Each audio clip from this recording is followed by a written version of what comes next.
স্বামীর কাছে স্ত্রীরা এই চারটি জিনিস দাবি করলে স্বামী যদি তা পূরণ না করে ওই স্বামী জাহান্নামে চলে যাবে। স্ত্রীকে বিয়ে করার পরে শুধু খালি তাকে দিয়ে ঘরের কাজ করালা, তার থেকে শুধু খালি খেদমত নিলা, তার সাথে গোলামের মতো আচরণ করলা, নবী করিম সাল্লাল্লাহু আলাইহি সাল্লাম বলছেন তুমি যদি তার হক আদায় না করো কিয়ামতের ময়দানে আল্লাহর কাছে এক পা সামনে এগোতে পারবা না, তুমি জান্নাতে যেতে পারবা না। একবার নবী করিম সাল্লাল্লাহু আলাইহি সাল্লামের কাছে সাহাবারা আসলেন, এসে বললেন ইয়া রাসূলুল্লাহ আমাদের স্ত্রীদের ব্যাপারে কোন হক আছে নাকি? নবী করিম সাল্লাল্লাহু আলাইহি সাল্লাম বলেছেন চারটি হক যদি স্ত্রীদের আদায় না করো আর স্ত্রীরা যদি তোমাদেরকে ক্ষমা না করে মনে রাখবা এক পা জান্নাতের দিকে যেতে পারবা না। বড় কঠিন কথা। স্ত্রীর মর্যাদা বোঝাতে গিয়ে আল্লাহ সুবহানাহু ওয়া তাআলা বলেছেন হুন্না লিবাসুল লাকুম ওয়া আনতুম লিবাসুল লাহুন্না, তোমরা একে অপরের পোশাক। এই জায়গাটাতে আল্লাহ পাক স্বামী এবং স্ত্রীকে সমান অধিকারের কথা বলে দিয়েছিলেন। এই জন্য অবশ্যই খেয়াল রাখতে হবে আপনার স্ত্রীকে আপনি সর্বোচ্চ তাকে মর্যাদা দিতে হবে, তার অধিকার আপনাকে আদায় করতে হবে। প্রথম নাম্বার হচ্ছে সে যদি আপনার কাছে মোহরানা দাবি করে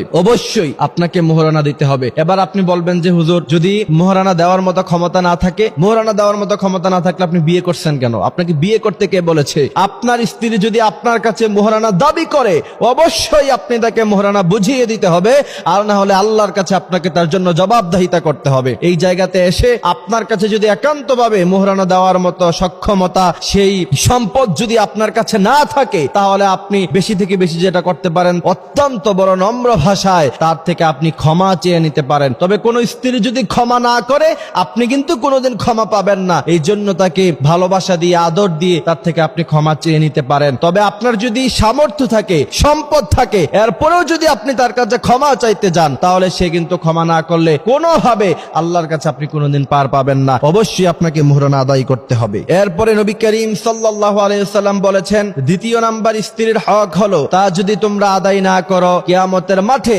আল্লাহ সুবহানাহু ওয়া তাআলা তোমাদেরকে জান্নাত দিবেন না। সেই বিষয়টা হচ্ছে তুমি যেই দামের কাপড় পরো তোমার স্ত্রীকে তুমি সেই দামের কাপড় পরাতে হবে। আপনি দামি দামি ব্র্যান্ডের কাপড় পরলেন, দামি দামি ব্র্যান্ডের জুতা পরলেন, কিন্তু স্ত্রীকে কাপড় কিনে দেওয়ার সময় 500 টাকা দামের, 200 টাকা দামের, 300 টাকা দামের থ্রি পিস তার জন্য কিনলেন, কম দামি বোরকা কিনলেন, কম দামি জুতা কিনলেন, আর অপর দিকে আপনি দামি দামি জুতা কাপড় পাঞ্জাবি টুপি ইউজ করলেন। মনে রাখবেন আল্লাহ সুবহানাহু ওয়া তাআলার কাছে আপনাকে জবাবদিহিতা করতে হবে। আপনি যেই মানের কাপড় ব্যবহার করেন, যেই মানের জুতা ব্যবহার করেন, অর্থাৎ যেই মানের আসবাবপত্র আপনি ইউজ করেন অবশ্যই আপনার স্ত্রীকে সেই মানের আসবাবপত্র আপনাকে দিতে হবে। তৃতীয় নাম্বার হচ্ছে আপনি যেই মানের খাবার খান স্ত্রীকেও সেই মানের খাবার খাওয়াতে হবে। আপনি রেস্টুরেন্টে যান, আপনি কাচ্চি ভাইতে যান, কাচ্চি ডাইনে গিয়ে প্রায় আপনি কাচ্চি খান, কিন্তু স্ত্রীকে জীবনে কোনোদিন কিনে দিলেন না, তাকে বিরিয়ানি খাওয়ালেন না। না, নবী করিম সাল্লাল্লাহু আলাইহি সাল্লাম বলেছেন তুমি যেই মানের খাবার খাও অবশ্যই তোমার স্ত্রীকে তুমি সেই মানের খাবার খাওয়াতে হবে। চতুর্থ নাম্বার হচ্ছে দুটি হক, সেই দুটি হক আপনাকে আদায় করতে হবে। একটি হচ্ছে বর্জনীয় আর একটি হচ্ছে করণীয়। যেমন কখনো আপনি তাকে গালিগালাজ করতে পারবেন না। দ্বিতীয় নাম্বার হচ্ছে আপনি কখনো তার চেহারায় আঘাত করতে পারবেন না, তাকে আপনি সর্বোচ্চ সম্মান দিতে হবে, এটা হচ্ছে করণীয়। এই জন্য প্রিয় ভাইয়েরা আমার এইসব বিষয়গুলি আল্লাহ সুবহানাহু ওয়া তাআলা আমাদেরকে খেয়াল রাখার তৌফিক দান করুক। তার কারণ হলো আল্লাহ সুবহানাহু ওয়া তাআলা এই যে সিস্টেম স্বামী এবং স্ত্রী, এটা একটা সুন্দর একটা জীবন ব্যবস্থা। যেই সমস্ত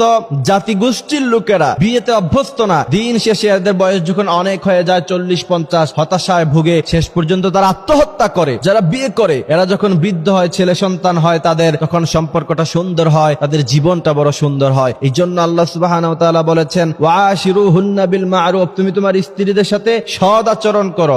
সৎ আচরণ করার মানে হলো স্ত্রীকে গালি দেয়া যাবে না, বকাবকি করা যাবে না, তার গায়ে হাত তোলা যাবে না। যেই সমস্ত স্বামীরা স্ত্রীর গায়ে হাত তুলে নিজেকে বীর পুরুষ দাবি করতে চায় মনে রাখতে হবে এরা বীর পুরুষের সন্তান নয়, এরা সব কাপুরুষের সন্তান। কারণ নবী করিম সাল্লাল্লাহু আলাইহি সাল্লাম বলেছেন খায়রুকুম লিআহলি, তোমাদের স্ত্রীদের থেকে সার্টিফিকেট নেওয়া হবে। তোমাদের স্ত্রীরা যদি তোমাদেরকে ভালো বলে তাহলে তোমরা ভালো মানুষ, আর তোমাদের স্ত্রীরা যদি তোমাদেরকে খারাপ বলে প্রকৃতপক্ষে তোমরা খারাপ মানুষ। আল্লাহ সুবহানাহু ওয়া তাআলা আমাদেরকে কথাগুলি বোঝার মানার তৌফিক দান করুক, আমিন।